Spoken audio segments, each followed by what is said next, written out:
The cool thing about Glee is that a lot of people are like, oh wow, who would have thought that a show with music and dancing and kind of, I don't know, singers on-screen singing and music would be as popular as it is. And to me, it's obvious. I'm like, of course, the very entertainment industry was founded upon music on screen and entertainment at its absolute peak. I mean, the first film of all time, Al Jolson's playing music and everyone's watching this happen, and jazz singers, like the hallmark of, early film. And that's basically what we're doing now, and I think we're harkening back to an era that was so revered and so enjoyed, and we've always gone to the movies for that kind of feeling of magic and that certain something that just makes us fall in love with the movies and with entertainment, and Glee nails that, and it's something that we've lost touch with for the past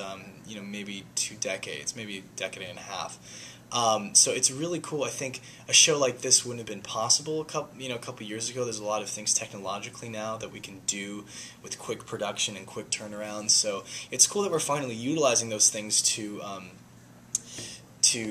facilitate having that much music available. And on the lines of availability, we are now the iPod generation. We can all define ourselves by playlists, and we no longer have to have a record collection of, oh, I'm into jazz, or I'm into classical, or I'm into country, pop, whatever.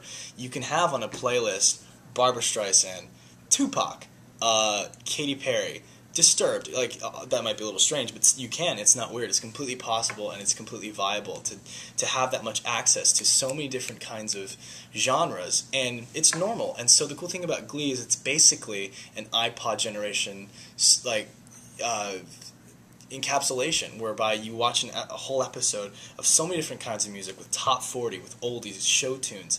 And the great thing is that it's exposing all this stuff that some of us might take for granted, of course. We're like, yeah, Journey, of course. But there are younger kids who've never heard Don't Stop Believin' before, and they see this, and it's the same thing when I heard the Beatles when I was 6 or 5 years old, and I said, this is awesome. Even though it's old, it's still the same music. So I think any way that any bit of widely distributed media is exposing these great tunes, I think it's a positive thing for all generations tuning in, because I think it turns on the older generations to a lot of newer stuff and things that might not be kind of in the center of attention, and conversely the younger generation to older stuff. So it's really cool to be a part of that.